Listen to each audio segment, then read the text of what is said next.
if they didn't give you a verbal commit, if they're like, they're just not sure, and you set a next step, I'll call you Tuesday, right? You're not calling them on Tuesday and saying, hey, Karen, just following up, just checking in. Just really appreciated our meeting last week.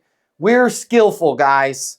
We're moving the deal forward, okay? We're no longer calling to check in. We're not following up. We're not calling to see how their day's going. Hey, Karen, as promised, calling to see if it makes sense for me to be the exclusive recruiter on those 3 candidates, right? How do we make that more powerful? Hey, Karen, it's Matt Easton with Easton Recruiting. As promised, calling to see if it makes sense to have me be the exclusive recruiting on that next 3 hires so you can avoid the disaster you had with that last batch causing you to delay your product rollout and incur $76,000 in additional outside resources to redo the work that those supposed qualified candidates were supposed to do, okay? If you didn't set a next step, which you should be NSO, just remove the as promised, okay? Calling to see if it makes sense to blank. I'm going to tell you guys right now, when you have the as promised on that, your credibility goes through the frickin' roof, okay? You don't have to make a gajillion calls every day. Just make the calls you said you were going to make when you said you were going to make them, and your sales will go through the roof. But if you didn't set it, get in the habit of NSO, calling to see if it makes sense to blank, okay?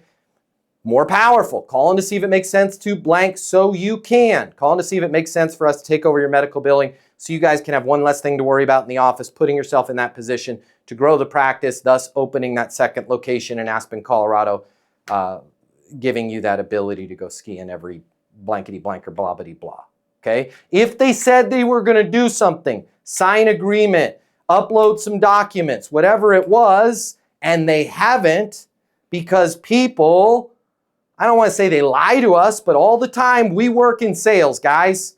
The credit score of the people that we work with is like a 400, because all the time people tell you they're going to do something and they don't do it. Upload the documents, sign the contract, right? Go through the legal T's and C's, red line, okay? Don't call them to check in and follow up. And gosh darn it, guys, stop it, knock it off. Don't call them to see if they had any questions, because a lazy ass, if you ask a lazy ass, do you have any questions? They're going to make some questions up because they don't want to simultaneously be both lazy and unprofessional. So your thing, calling to see if you have any questions, is just a door for them to get out of the laziness. We're not going to call to see if they have questions. If they have questions, they'll ask them. So we're just going to say, hey, I wanted to make sure you had the contract to sign. I wanted to make sure you had the portal to upload the documents, whatever mechanically they needed to do. And you're like, I know they have the contract. I sent it to them as promised last week. I don't care. You take the hit on that. You're not calling to see if you don't remember if you sent the contract. You're not saying anything of the sort. You're just saying, hey, Dave, wanted to make sure you had the link to get your team access to the sales coaching. I'm going to re-email it to you right now. I'm on my mobile. 720-660-3202 is very different than, hey, Dave, Matt Easton with Easton University. Hadn't heard from you. Just wanted to check in, follow up. Didn't see that contract come through. Wanted to see if you had any questions, right? Dave's going to be like, yeah, I do, right? He wouldn't say it like that, but I'm opening the door, right?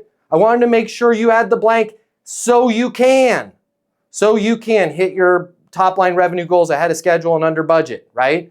Okay, so I just wanted to make sure that you guys understood the close and then understood how to follow up from that close. If they didn't say they were going to do it, if it was just the next step, as promised, calling to seat, you're going to go right back into your close. And if they did say they were going to do something, but they didn't do it, they did say they were going to get you in front of the board, but they didn't make a time on the calendar, hey, calling to see, make sure you had the calendar link so we can get the board meeting locked down, right? Whatever it is, focus on the mechanics, not on questions. If you like this video, I got you. I'm going to hook you up. Click the link in my bio. I'm going to give you the closing mini masterclass. It's normally $300. I'm going to pay for everything. You're going to close a lot more business. You're going to make a lot more money. You're going to have a lot more fun. And you're going to be like, Matt Easton changed my life. And I'm going to be like, yes, I did. Did we just become best friends? And you're going to say, yes, we did. And then you and I are going to be best friends and it'll be great. So click the link in my bio so we can be friends and you can close more business and I'll cover all the cost. See you there.